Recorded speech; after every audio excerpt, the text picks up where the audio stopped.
तो नमस्कार दोस्तों, आज हम बात करेंगे सुप्रीम इंडस्ट्रीज लिमिटेड कंपनी के बारे में। और कंपनी इंडिया की लीडिंग प्लास्टिक के प्रोडक्ट बनाने की कंपनी है और साथ साथ मार्केट कैपिटलाइजेशन के हिसाब से भी कंपनी इंडिया की दूसरी सबसे बड़ी प्लास्टिक के प्रोडक्ट्स बनाने की कंपनी है। और आज की इस वीडियो में इसी कंपनी का फंडामेंटल एनालिसिस करेंगे और देखेंगे कि एज एन इन्वेस्टर आज की डेट में क्या हमें इस कंपनी में इन्वेस्ट करना चाहिए नहीं। उसके साथ साथ कंपनी के फाइनेंशियल चेक करेंगे कि आज की डेट में कंपनी के रेवेन्यू और प्रॉफिट्स कैसे चल रहे हैं। उसके बाद हम कंपनी की वैल्यूएशन करेंगे कि आज की डेट में कंपनी में किस प्राइस में मिल रही है, कि क्या कंपनी अंडर वैल्यूड है या ओवर वैल्यूड है। दोस्तों, जैसे हमने बात की, सुप्रीम इंडस्ट्रीज लिमिटेड इंडिया में जो पाइप्स और उसके अलावा जो प्लास्टिक के दूसरे प्रोडक्ट्स हैं उसको बनाने की लीडिंग कंपनी है। कंपनी मार्केट वैल्यूएशन के हिसाब से आज में दूसरी सबसे बड़ी कंपनी है प्लास्टिक के प्रोडक्ट बनाने की।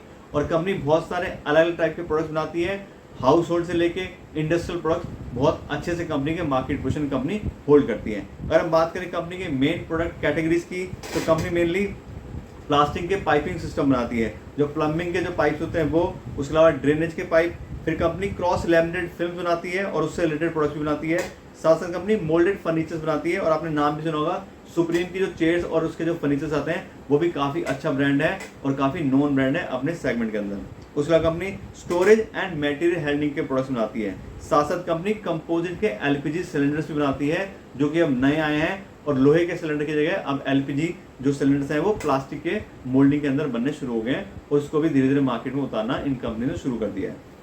तो इस तरह से देखें तो कंपनी मेनली 4 जो है बिजनेस वर्टिकल के अंदर काम करती है। सबसे पहला है प्लास्टिक पाइपिंग डिवीजन, दूसरा है कंज्यूमर प्रोडक्ट्स, तीसरा पैकेजिंग प्रोडक्ट्स और चौथा है इंडस्ट्रियल प्रोडक्ट्स। हम यहाँ पे डिटेल में देखें तो सबसे पहले बात करते हैं कंपनी के प्लास्टिक के जो पाइपिंग सिस्टम है वहाँ से। इस डिवीजन के अंदर कंपनी को सबसे ज़्यादा रेवेन्यू आता है। यहाँ पे कंपनी को 62% का रेवेन्यू जो है वो सिर्फ कंपनी के प्लास्टिक के जो पाइपिंग है, प्लम्बिंग के, उन सब चीज़ के प्रोडक्ट से आता है। यहाँ पे बात करें तो इस कैटेगरी में कंपनी मेनली पीवीसी के पाइप्स और फिटिंग्स बनाती है। उसके अलावा कंपनी टॉयलेट और बाथरूम की फिटिंग्स बनाती है। साथ साथ कंपनी मोल्डेड वाटर टैंक्स बनाती है, जो पानी की टंकी छतों पर रखते हैं वो। तो इस तरह के सारे जो भी प्रोडक्ट्स हैं ये कंपनी अपनी प्लास्टिक के जो पाइपिंग डिवीजन है उसके अंदर बनाती है और यहाँ से कंपनी को सबसे ज़्यादा रेवेन्यू आता है। उसके बाद बात करें कंपनी के पैकेजिंग प्रोडक्ट्स की, तो यहाँ से कंपनी को 17% आता है और इसके अंदर कंपनी जो है वो फ्लेक्सिबल पैकेजिंग फिल्म बनाती है और उससे रिलेटेड प्रोडक्ट बनाती है। दूसरी कंपनी प्रोटेक्टिव पैकेजिंग प्रोडक्ट्स बनाती है। साथ साथ कंपनी क्रॉस लैमिनेट फिल्म के प्रोडक्ट बनाती है, जिसको हम तिरपाल बोलते हैं, और बहुत सारे प्लास्टिक के जो बड़े बड़े पॉलीथीन वगैरह होते हैं उस तरह के प्रोडक्ट कंपनी इन पैकेजिंग प्रोडक्ट्स में बनाती है। और यहाँ पे बात करें तो पिछले साल में सबसे ज़्यादा जो ग्रोथ है वो इसी डिवीजन ने कंपनी की दिखाई है और 15% की काफ़ी अच्छी ग्रोथ कंपनी की इस प्रोडक्ट के सेल्स में आई है। और इसका जो मेन रीज़न है वो है डेयरी और एडिबल ऑयल की इंडस्ट्री से कंपनी को काफ़ी अच्छी डिमांड है। तो हम जो देखा है, जो दूध के पैकेट आते हैं उसके अंदर जो पॉलिथीन यूज़ होती है, उसके अलावा जो ऑयल के जो 1 लीटर के पैकेट आते हैं उसके जो पॉलिथीन होते हैं, उस टाइप के जो पॉलिथीन का जो पैकेजिंग मटेरियल है वो यही कंपनी बनाती है। उसकी भी काफ़ी अच्छी मार्केट में डिमांड है। इसके बाद में अगले डिवीजन की, तो अगला है इंडस्ट्रियल प्रोडक्ट का डिवीजन और यहाँ से कंपनी को 12% काफ़ी अच्छा रेवेन्यू आता है। और यहाँ पे देखें तो कंपनी यहाँ पे पैलेट्स बनाती है। उसका जो क्रेट्स होते हैं वो कंपनी बनाते हैं, जो कोल्ड ड्रिंक की जो कांच की बोतलें होल्ड करने के लिए बड़े बड़े जिसमें 18 बोतल आती है वो क्रेट होते हैं 18-24 वाले, वो भी कंपनी बनाती है। उसका कंपनी बड़े बड़े जो गार्बेज बिन है प्लास्टिक के वो कंपनी बनाती है। फिर कंपनी इसके अंदर कंपोजिट एलपीजी सिलेंडर बनाती है। इसमें बात की तो जो कंपोजिट एलपीजी के जो सिलेंडर हैं ये प्लास्टिक के होते हैं, तो ये क्या है, ये ज़्यादा ड्यूरेबल होते हैं उस लोहे के सिलेंडर की जगह और साथ साथ लाइट वेट भी होते हैं। तो आने वाले टाइम में जो लोहे के सिलेंडर है उसको ये सिलेंडर जो है ये एक तरीके से बाईपास कर देंगे और ये वाले सिलेंडर की डिमांड मार्केट में ज़्यादा होने वाली है। इसका बात करें तो कंज्यूमर प्रोडक्ट डिवीजन की, अगला जो कंपनी का है वो है कंज्यूमर प्रोडक्ट डिवीजन और यहाँ से कंपनी को 7% होता है। यहाँ से कंपनी को रेवेन्यू जरूर 7% आता है, लेकिन ये जो डिवीजन है ये कंपनी की सबसे प्रॉफिटेबल डिवीजन है और सबसे ज़्यादा प्रॉफिट कंपनी को इसी डिवीजन से मिलता है। और इसके अंदर कंपनी मेनली जो है वो फर्नीचर के प्रोडक्ट्स बनाती है। इसमें देखें तो कंपनी के फर्नीचर के जो प्रोडक्ट्स हैं उनको बेचने के लिए कंपनी में लगभग 13,000 रिटेलर्स हैं और कंपनी हर साल 1,000-1,500 रिटेलर जो है वो ऐड करती रहती है। और जैसे हमने बात की थी कि सुप्रीम फर्नीचर के मार्केट में अंदर जो प्लास्टिक के फर्नीचर बिकते हैं उसमें काफ़ी अच्छा ब्रांड है, काफ़ी अच्छे प्रोडक्ट्स कंपनी के आते हैं। इसमें देखें तो ब्रांड के साथ साथ कंपनी जो है इस कैटेगरी में भी सेकेंड लार्जेस्ट प्लेयर है और कंपनी की जो प्रोसेसिंग कैपेसिटी है हर साल की वो है 30,000 मिलियन टन पर एनम, यानी कि 30,000 मिलियन टन एनम का कंपनी जो है वो फर्नीचर जो बना सकती है हर साल और उसकी वजह से कंपनी सेकंड लार्जेस्ट प्लेयर है पूरी इंडियन मार्केट के अंदर। तो इसमें देखें तो कंपनी अपनी चारों ही डिवीजन में काफ़ी अच्छा काम करती है। हर एक डिवीजन से देखें तो कंपनी को काफ़ी अच्छे परसेंटेज में रिवेन्यूज आते हैं। इसके बाद बात करें कंपनी की मैन्युफैक्चरिंग कैपेबिलिटीज़ की, तो पूरे इंडिया में लगभग 12 स्टेट के अंदर कंपनी के पास में 25 मैन्युफैक्चरिंग यूनिट्स हैं और काफ़ी अच्छी कैपेसिटी कंपनी होल्ड करती है। इसके बाद करें कंपनी के डिस्ट्रीब्यूशन नेटवर्क की, तो ऑल ओवर इंडिया कंपनी के पास में लगभग 3500 पार्टनर्स हैं, जिनमें डीलर और सब डीलर हैं। और रिटेलर्स में बात कर ली तो फर्नीचर के अंदर रिटेलर्स काफ़ी अच्छे हैं और बाकी जो सारे प्रोडक्ट्स हैं काफ़ी अच्छा रिटेल मार्केट होल्ड करती है कंपनी। इसके बाद देखें कंपनी की एक्सपेंशन स्ट्रेटजीज की, तो कंपनी मेनली जो अपनी एक्सपेंशन स्ट्रेटजी है उसके अंदर जो वैल्यू एडेड प्रोडक्ट्स होते हैं उनकी सेल कंपनी इंक्रीज करना चाह रही है। वैल्यू एडेड प्रोडक्ट का मतलब वो प्रोडक्ट हैं जो कंपनी को 17% से ज़्यादा का ऑपरेटिंग प्रॉफिट मार्जिन देते हैं। उन कंपनी के उन प्रोडक्ट्स के ऊपर कंपनी ज़्यादा ध्यान देना चाह रही है, उनकी सेल्स के ऊपर। और आज की डेट में जो ये वैल्यू एडेड प्रोडक्ट्स हैं ये कंपनी के टोटल सेल्स के अंदर 38% जो है टर्नओवर होल्ड करते हैं। तो कंपनी इनको इंक्रीज करना चाह रही है जिससे कंपनी की और अच्छे से प्रॉफिटेबिलिटी मेंटेन हो सके। उसके साथ साथ आने वाले अगले 5 सालों में कंपनी अपनी एक्सपोर्ट्स को भी इंक्रीज करना चाह रही है। अभी जो कंपनी के एक्सपोर्ट्स हैं वहाँ से कंपनी को सिर्फ 3% होता है, बाकी सारा बिजनेस जो है वो इंडियन मार्केट से आता है। और आने वाले सालों में कंपनी अपने एक्सपोर्ट्स को भी इंक्रीज करना चाह रही है। तो इस तरह देखें तो प्रोडक्ट वाइज बहुत ही स्ट्रॉन्ग कंपनी है। लगभग हर तरह की कंपनी प्रोडक्ट बनाती है, क्योंकि प्लास्टिक चीज़ ही ऐसी है कि कुछ भी मोल्ड करके आप कुछ भी बना सकते हो और उसी चीज़ का फायदा कंपनी ले रही है और अलग अलग इंडस्ट्रीज को और अलग अलग टाइप के कस्टमर्स को कंपनी कैटर कर रही है। तो उस हिसाब से देखें तो प्रोडक्ट वाइज और बिजनेस वाइज बहुत ही स्ट्रॉन्ग कंपनी आज की डेट में दिखाई दे रही है। तो दोस्तों अभी तक तो बात हो गई कंपनी के बिजनेस प्रोफाइल के बारे में और कंपनी की मार्केट पोजीशन के बारे में। अब हम बात करें कंपनी के फाइनेंशियल्स के बारे में कि आज की डेट में कंपनी के रिवेन्यू और प्रॉफिट्स कैसे चल रहे हैं, जिससे हमें कंपनी के बारे में और ज़्यादा डिटेल नॉलेज मिल सके। और हम किसी भी कंपनी का जो फाइनेंशियल एनालिसिस करते हैं उसके लिए कम से कम पिछले 5 साल का डेटा यूज़ करते हैं, जिससे हमें सारे ही पैरामीटर्स के बारे में डिटेल नॉलेज मिल सके।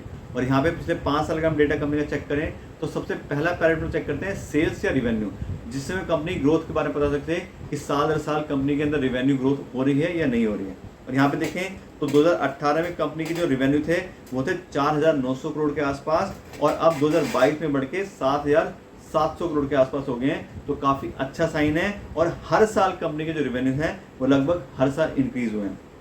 इसलिए हम बात करें कंपनी के सेल्स ग्रोथ के CAGR की, तो पिछले 5 साल में कंपनी ने बहुत ही अच्छे 12% के CAGR से ग्रोथ दिखाई है और ये काफ़ी अच्छा नंबर है कि कंपनी अपनी डबल डिजिट ग्रोथ जो है वो अच्छे से यहाँ पे कर पा रही है। और ये कंपनी काफ़ी पॉजिटिव पॉइंट है कि कंपनी अपनी मार्केट को लगातार होल्ड कर रख रही है और साथ साथ अपने रेवेन्यूज़ को भी इंक्रीज कर पा रही है।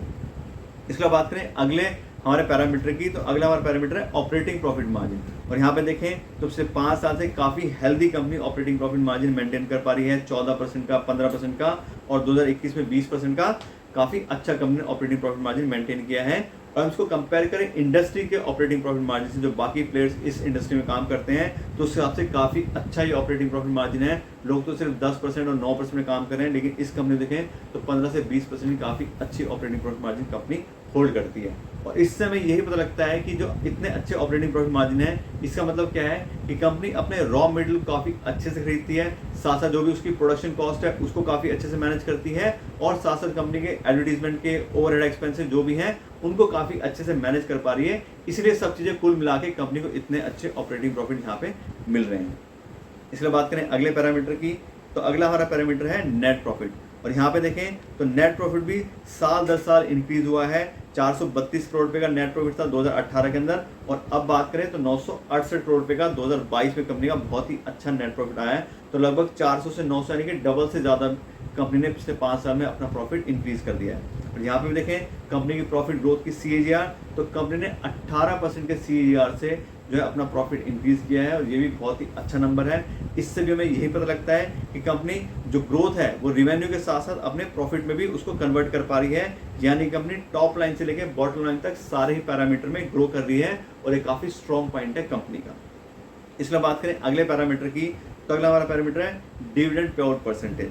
और यहाँ पे देखें तो पिछले 5 साल से लगातार हर साल कंपनी ने डिविडेंड पे किया है और 30% 38% के आसपास का काफ़ी अच्छा रेशो है, काफ़ी अच्छी परसेंटेज है जिसमें कंपनी ने यहाँ पे डिविडेंड पे आउट किया है। और ये उन लोगों के लिए बहुत अच्छी बात है जो इस तरह की कंपनी इन्वेस्ट करना चाह रहे हैं, जो हर साल डिविडेंड पेमेंट करती रहे और उनके पास कुछ पैसा यूज़ करने के लिए आता रहे।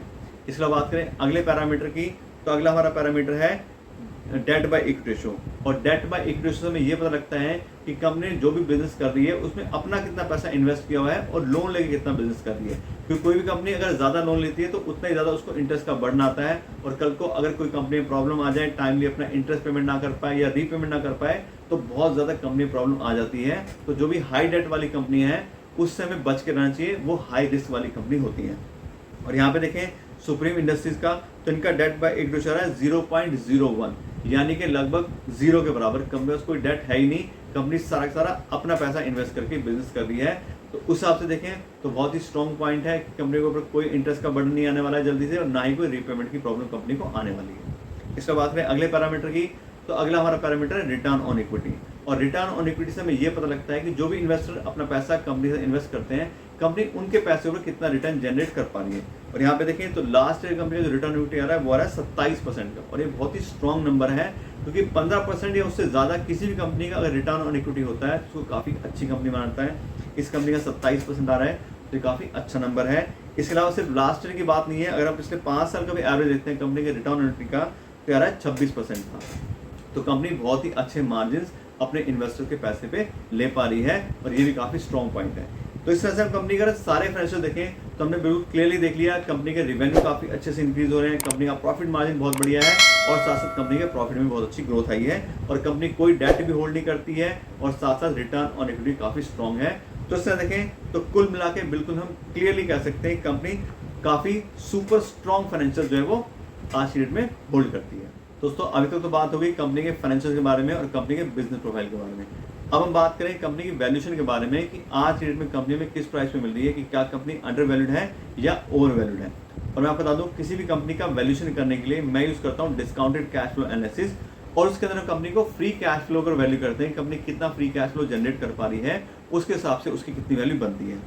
क्योंकि फ्री कैश फ्लो वो पैसा होता है जो सारे ही खर्चे करने के बाद में कंपनी के पास फ्रीली अवेलेबल होता है, और एक इन्वेस्टर या एक ओनर उस पैसे को अपने घर लेके जा सकता है। अब बिजनेस को उस पैसे की जरूरत नहीं है, तो एक्चुअली वही असली कमाई होती है, और उसी के ऊपर हम कंपनी को वैल्यू करते हैं। और यहाँ पे देखें पिछले 3 साल की कंपनी का फ्री कैश फ्लो, तो 2020 में कंपनी का था 295 करोड़ रुपए, 2021 में 1019 करोड़ रुपए, और 2022 में कंपनी का फ्री कैश फ्लो अवेलेबल नहीं था, ये 0 आ रहा है। तो क्योंकि वेरिएशन आ रहा है हर साल का, तो उसका हम एवरेज ले लेते हैं। तो देखें तो पिछले 3 साल की कंपनी के फ्री कैश फ्लो का एवरेज आ रहा है 438 करोड़ रुपए। तो इसका मतलब क्या है कि कंपनी हर साल लगभग 438 करोड़ रुपए फ्री कैश फ्लो जनरेट कर रही है। और अब इस फ्री कैश फ्लो से कंपनी की वैल्यू निकालते हैं तो आती है 21,900 करोड़ रुपए, यानी कि ऐसी कंपनी जो 438 करोड़ रुपए फ्री कैश फ्लो हर साल कमाती है, उस पूरी कंपनी की वैल्यू होगी 21,900 करोड़ रुपए। अब अगर इसको पर शेयर हिसाब निकालते हैं कि टोटल वैल्यू को टोटल शेयर से हम डिवाइड करते हैं, तो यहाँ पे निकलता है 1724 रुपए, यानी कि 1724 रुपए जो है ये हो गई कंपनी की फेयर वैल्यू पर शेयर हिसाब से। तो हम 1724 रुपये पर शेयर हिसाब से सुप्रीम इंडस्ट्रीज लिमिटेड में इन्वेस्ट करेंगे, तो हम कंपनी को फेयर प्राइस पे खरीदेंगे कि ठीक है कंपनी इतना कैश जनरेट करती है तो उसके हिसाब से इतनी इसकी वैल्यू बनती है। लेकिन जैसा हम हमेशा बात करते हैं कि अगर किसी भी कंपनी को हम फेयर प्राइस पे या प्रीमियम देके खरीदेंगे तो हमारा रिस्क बहुत ज़्यादा इंक्रीज हो जाता है, क्योंकि जो भी हमने डेटा चेक किया है, जो भी हमने कैश फ्लो चेक किए हैं, सारी डिटेल क्या है वो सब पास्ट रिकॉर्ड है। फ्यूचर की कोई गारंटी नहीं है, कंपनी ऐसा ही बिजनेस करेगी, अच्छा करेगी, खराब करेगी। तो हमें हमेशा अपने जो भी आने वाले रिस्क है उसको पहले से मैनेज करके चलना चाहिए, और उसके लिए हम यूज़ करते हैं मार्जिन ऑफ सेफ्टी का कॉन्सेप्ट। मार्जिन ऑफ सेफ्टी का मतलब क्या होता है कि जो भी कंपनी का फेयर प्राइस है उसके 50% पे हम कंपनी को खरीदने की कोशिश चाहिए, जिससे कंपनी को सस्ते दाम पे खरीदें, और साथ साथ जो भी हमारा आने वाला रिस्क है उसको भी काफ़ी अच्छे से मैनेज कर पाएँ। तो अभी हमने कंपनी का जो फेयर प्राइस निकाला वो है 1724 रुपये, इसका 50% यानी कि मार्जिन ऑफ सेफ्टी हो गया 862 रुपये पर शेयर। तो अगर हम 862 रुपये पर शेयर हिसाब से सुप्रीम इंडस्ट्री लिमिटेड में इन्वेस्ट करेंगे तो कंपनी को काफ़ी सस्ते दाम पे खरीदेंगे, और जो भी हमारे आने वाले रिस्क हैं या जो हमसे कोई कैलकुलेशन मिस्टेक हुई है इसकी वैल्यूएशन करने के लिए, उसको भी हम यहाँ पे आराम से मैनेज कर लेंगे। ये तो कि हमारी बात कि हमें कौन सा प्राइस ठीक लग रहा है कंपनी इन्वेस्ट करने के लिए। अब हम बात करते हैं कंपनी की करंट शेयर प्राइस की, कि आज की डेट में कंपनी का क्या शेयर प्राइस चल रहा है। तो बता दें आज की जो कंपनी का करंट शेयर प्राइस आ रहा है वो आ रहा है 2077 रुपये पर शेयर। तो इस हिसाब से देखें तो जब हमने फेयर वैल्यू निकाली 1724 रुपये, तो कंपनी उससे ऊपर चल रही है, या कहें तो कंपनी अपनी फेयर प्राइस के आसपास आज में ट्रेड कर रही है। तो ना कंपनी अंडर वैल्यूड है ना कंपनी ओवर वैल्यूड है।